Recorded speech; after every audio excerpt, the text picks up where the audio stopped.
Have you ever noticed that even though we live in the safest era of human history, we are paradoxically the most anxious generation of all time? Look around. Men afraid to flirt with women, parents who won't let their children climb trees, adults who check the weather forecast 3 times before a picnic, an entire society paralyzed by fear, by risks, by anxiety. To understand how we got here, let me introduce someone. Let's call him Michael. He's not special. In fact, that's exactly why his story matters. Because Michael is the face of this epidemic. An ordinary man with a seemingly perfect life, except for the fact that he was very insecure.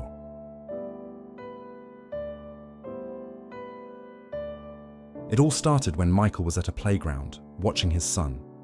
But this isn't a playground he would recognize from childhood. The ground isn't gravel or grass. Instead, it's a thick, spongy rubber surface, designed specifically to absorb the impact of any fall. The climbing structure is no longer made of metal, but of rounded plastic close to the ground. Each swing has a 3-point seatbelt, the kind you'd find in a car seat. His 6-year-old son, Leo, looks at a small plastic climbing wall. It's barely 5 feet tall. Leo looks at his father, and in his eyes there's a question. But it's not the question Michael expected. It's not, can I climb? Instead, it's, is it safe to climb? In that moment, something inside Michael breaks. A memory hits him with the force of a wave. He sees himself at 8 years old, perched at the top of a giant oak tree in his grandfather's backyard. He remembers the wind in his face, that unique cocktail of fear and wild pride, the feeling that the whole world stretched out beneath his feet. There was no rubber coating on the ground below. No one asked for permission. There was only the tree, the sky, and the choice. He quickly returns to the present. The smile on his face seems forced as he gives Leo a thumbs up. Sure, champ. Just don't climb too high, okay? The words leave his mouth before he realizes it. And the next instant, Michael hears what he just said. Really hears it. Was that him talking? Or was it the voice of someone he'd become without noticing? That night, Michael can't sleep. He turns to one side, to the other. The phrase echoes, just don't climb too high. When did this become his life philosophy? He gets up, goes to the kitchen, comes back, sits on the edge of the bed. The feeling of suffocation doesn't pass. He gives up, picks up his phone, starts typing into Google, almost without thinking. Why am I afraid of everything? Constant anxiety causes. The answers are generic. Symptoms, medications, therapy. Nothing that explains that specific feeling. So he tries something different. Why does our generation have so much fear? That's when he falls into an article, then another, charts, statistics. And the more he reads, the clearer the picture becomes. Paradoxical, disturbing. The data doesn't lie. Life expectancy is 30 years longer than that of his great-grandparents. Deaths in wars have fallen to a fraction of what they were before. Natural disasters, pandemics, famine, all the great scythes of human history seem to have become dull and rusted. By any objective measure, he, his son, and everyone he knows are living in the safest chapter of human history. And yet, the fever of anxiety is everywhere. He sees it in the other parents huddled at the school gate, whispering about allergies and screen time. In the headlines flooding his phone, each one screaming about a new threat. In work emails announcing yet another wellness protocol or safety initiative. That's when he finds the words of sociologist Barry Glassner in his book, The Culture of Fear, and they hit him with the clarity of a punch to the gut. We are living in the most alarmist moment in human history. And the main reason for this is that there is a lot of power and money available to individuals and organizations that can perpetuate these fears. Suddenly, everything makes sense. Michael begins to see the tentacles of this industry infiltrating every corner of daily life. Pharmaceutical companies that turned natural worry into medical condition, generalized anxiety, panic disorder, all requiring treatment, all generating profit. He sees it in politicians who sell protection in exchange for votes and power. He sees it in media outlets that learn to turn every statistical anomaly into an imminent crisis. because fear generates clicks and clicks generate revenue. He closes the laptop, but the feeling doesn't leave him. In fact, it intensifies. It's as if, for the first time, he has truly seen the bars of his cage. A cage built with the best intentions, padded for his comfort and safety, sold to him as protection. But still, undeniably, a cage. He looks out the window at his quiet, safe street, where nothing happens and nothing will happen. A question haunts him, a question for which he has no immediate answer. How did we get here? And more importantly, how exactly does the culture of fear manage to frighten us even in such a safe age? The question becomes an obsession for Michael. He begins to read voraciously, not as an academic seeking academic credits, but as a prisoner studying the causes of his own imprisonment. He dives deep into history, anthropology, and philosophy. A question won't leave Michael's mind. Have we always been like this? Has humanity always lived paralyzed by fear, avoiding risks, asking permission to exist? Or was there a different time? He needs to know. He needs to understand if this fragility is our essence or if it's something we've recently constructed. And then, in those pages, he finds something unexpected. Echoes, ghosts of a different kind of humanity. He starts with ancient Rome. He reads about virtues, courage, excellence, audacity, considered the greatest of all human qualities. He discovers that fortune favors the brave wasn't a cliché printed on motivational posters. It was a life principle, a compass for navigating an uncertain world. In that culture, risk wasn't something to be avoided at all costs. It was seen as the very stage where destiny was forged, where greatness was born. He moves forward to Renaissance Florence. He reads about Leonardo da Vinci in his workshop.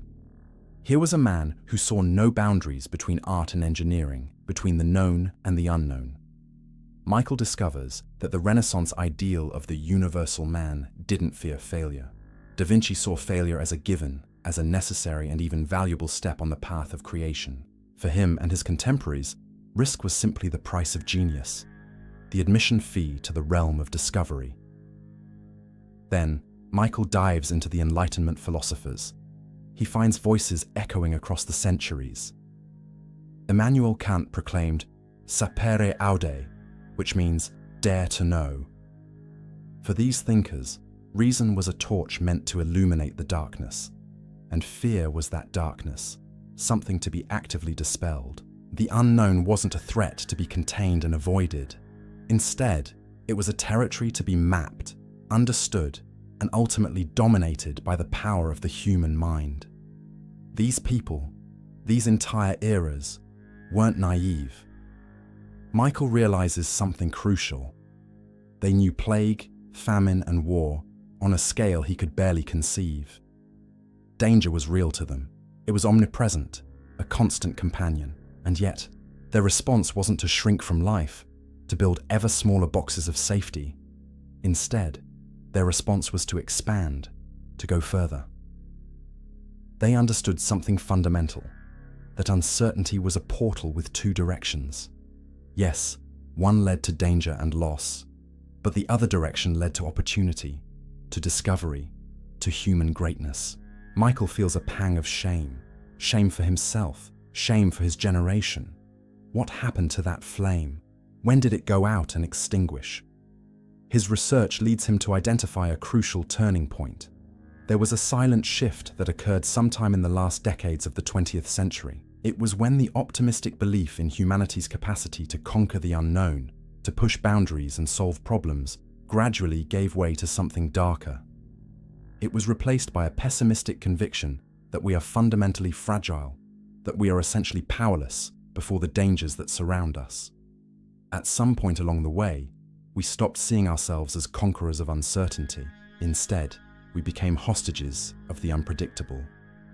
Michael looks at his own hands, hands of a man who checks the weather forecast 3 times before planning a simple picnic.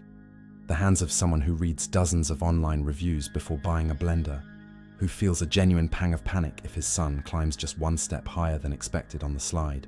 He finally understands something fundamental. The cage he feels isn't made of steel bars or written rules that someone else imposed. It's made of something much more subtle and, for that very reason, much stronger and harder to escape. As soon as Michael recognizes the existence of this mental cage, as soon as he sees it clearly for the first time, he begins to notice its code everywhere he looks. It's like discovering a hidden pattern. It operates as an invisible filter that distorts reality. He sees it at Leo's school, when a planned field trip to a nearby forest is cancelled. The stated reason isn't a real and present danger.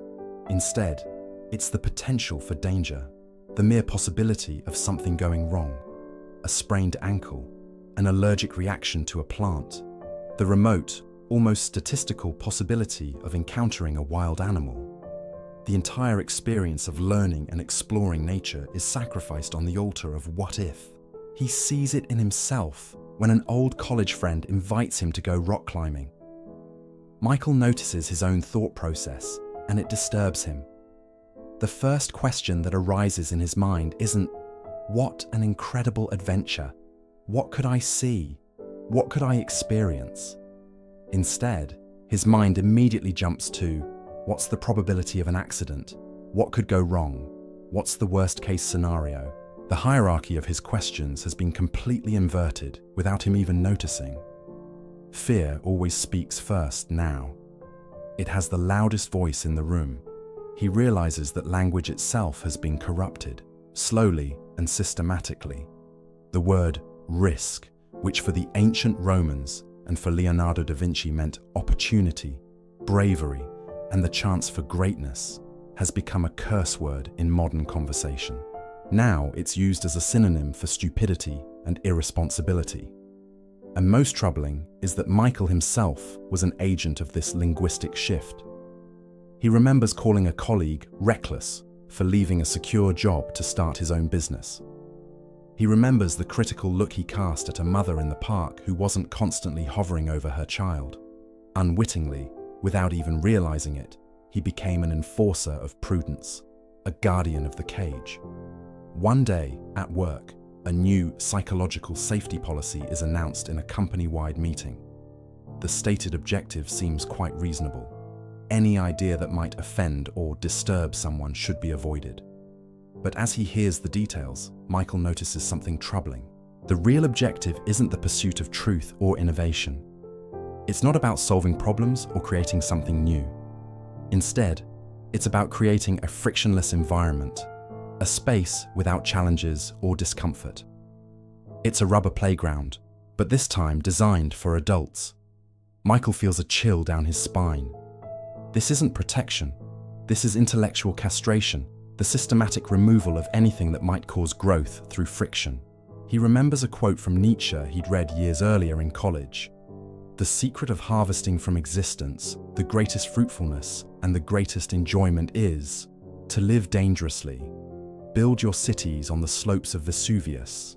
Send your ships into uncharted seas. Live at war with your peers and yourselves."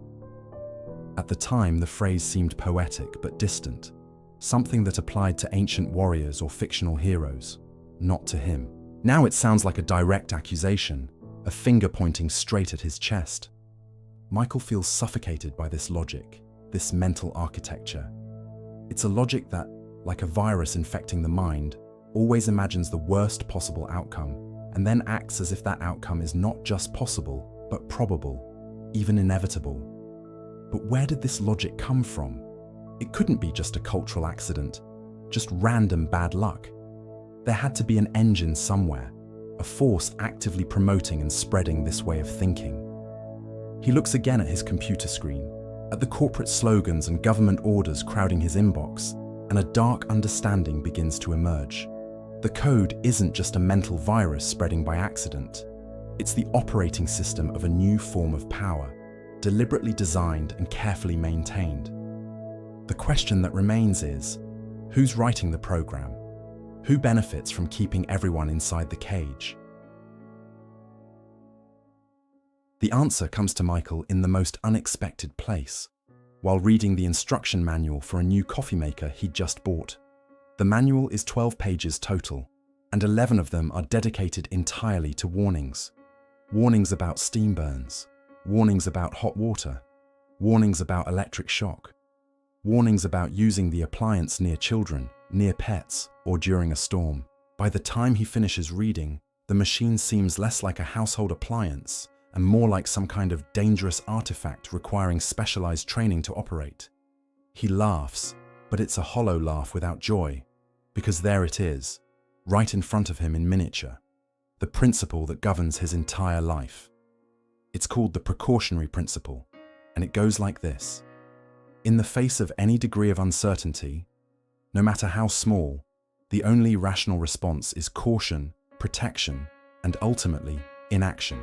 And this principle is the cornerstone of a new religion that has quietly installed itself at the heart of modern society. Michael calls it the Cathedral of Safety. Like any religion, it has its own set of unquestionable dogmas, sacred truths that cannot be challenged. The phrase, "We're doing this for your safety," has become the 21st century equivalent of "Thus says the Lord." It's a statement that ends any debate, that silences any question. One cannot argue with safety. To do so is to label yourself as dangerous. This religion also has its mandatory rituals, practices that must be performed even when they make no logical sense. Wearing the right equipment, even when it serves no practical purpose. Filling out the right forms, even when no one will ever read them. It's security theatre, a performance where the appearance of protection has become more important than protection itself. And crucially, like all religions, it has a punishment system for heretics, for those who dare to question the faith. Those who challenge the dogmas aren't simply treated as people with different opinions. They're labelled as morally flawed, fundamentally dangerous, blasphemers against the common good. Michael feels the fear of this social excommunication in his own bones every time he thinks about challenging the consensus, about speaking up in a meeting or at the school board. The high priest of this new faith is a mysterious and all-powerful entity that everyone refers to as the science. And here's the crucial distinction that Michael finally grasps. This isn't science with a lowercase s, the humble, skeptical, and always provisional method of investigation he learned in school. This is the science with capital letters, treated as a source of divine decrees, infallible and unquestionable. The science says, has become the beginning of every sermon, every mandate, every behavior restriction. Questioning the science is treated as heresy, as a kind of secular sin. Real scientists, people with actual credentials and peer-reviewed data, who dare to doubt the orthodoxy of the time, who ask inconvenient questions or present contradictory evidence, are quickly marginalized and demonized. They're treated not as skeptics, which is what scientists should be, but as apostates, as traitors to the faith who must be silenced. Michael sees the perfect trap now, the complete picture. It's a system of control disguised as care. It's an authoritarian ideology disguised as objectivity, wrapped in the language of compassion and concern. And here's what disturbs him most. People, ordinary people like him, applaud this system. They beg for more rules, more restrictions, more protection. A world with zero risk, where nothing bad can happen. Michael feels like a sane man trapped in an insane asylum. He can see the architecture of the prison now. He can hear the sermons of the high priests. He can feel the critical gaze of the other faithful, the believers who consider him dangerous for asking questions. He understands exactly how the machine works, how the gears turn and the levers operate. But one last piece of the puzzle torments him, keeps him awake at night. The promise of this entire system is safety, peace of mind, the absence of fear. So why, he wonders, looking at the anxious and medicated faces around him, at his neighbors, co-workers and other parents, does no one actually seem to feel safe? Why is everyone more anxious than ever?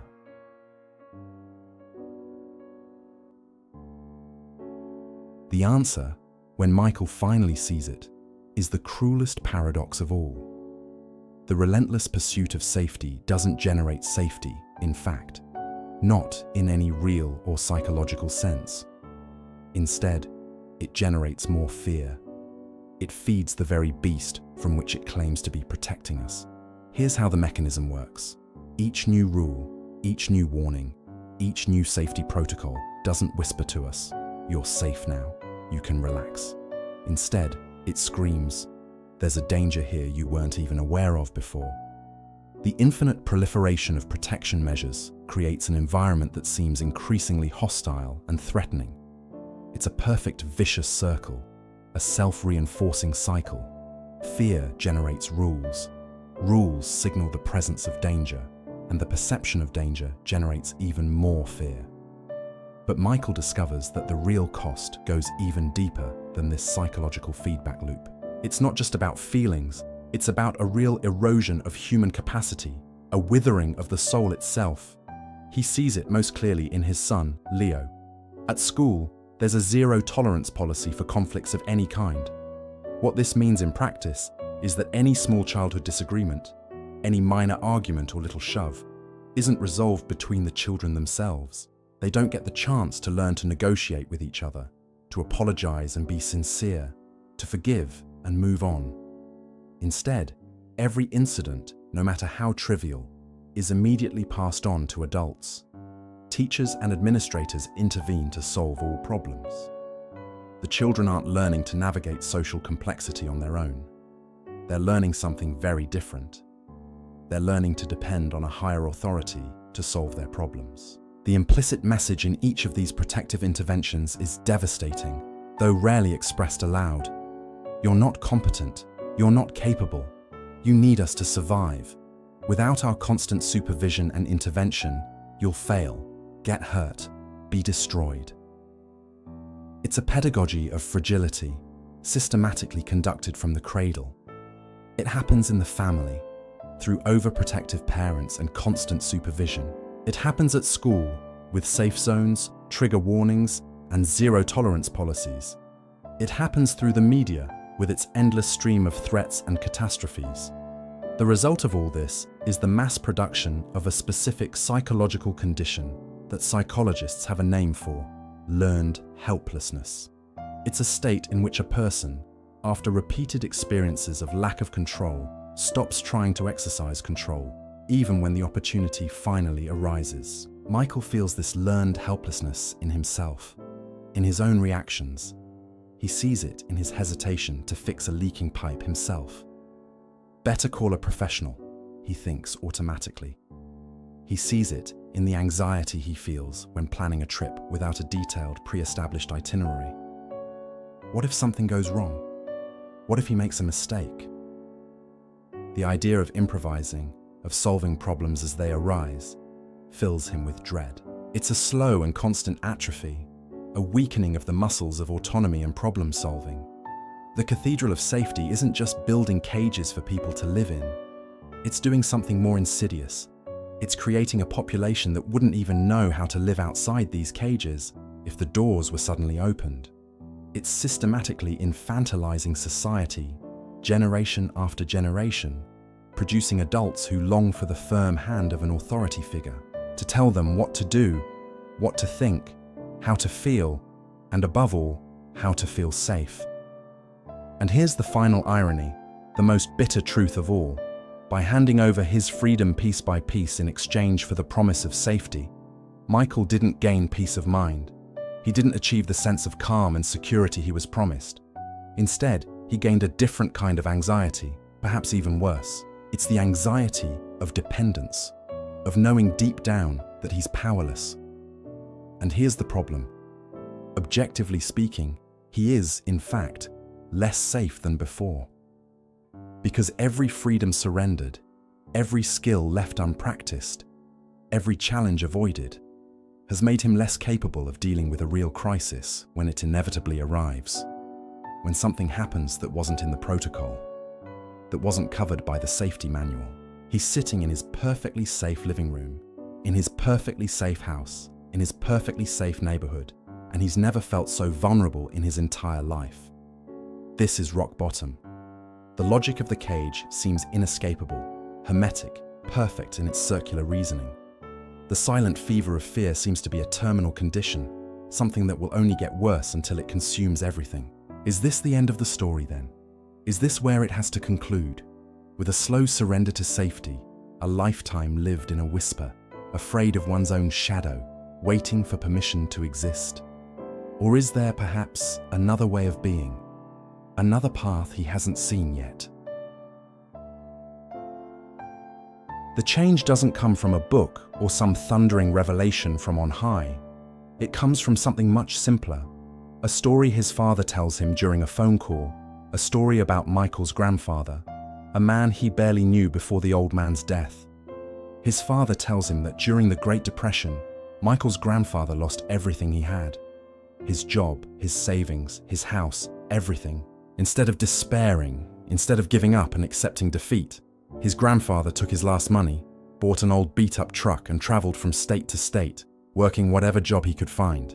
He picked fruit, worked construction, washed dishes, fixed fences. He slept in the truck bed under the stars. He faced hunger, loneliness, and absolute uncertainty about the future. He had no safety net, no insurance, no protocol to follow. And according to Michael's father, his grandfather said later that he never felt as alive as during those years. This story hits Michael like lightning, like thunder cutting across the sky. It's the living refutation of everything he's been taught, of everything he's internalized.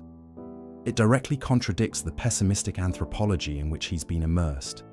The core belief that vulnerability is our fundamental essence, that we're fragile creatures who need constant protection just to survive. If this belief were true, if humans were really that fragile, then his grandfather should have crumbled.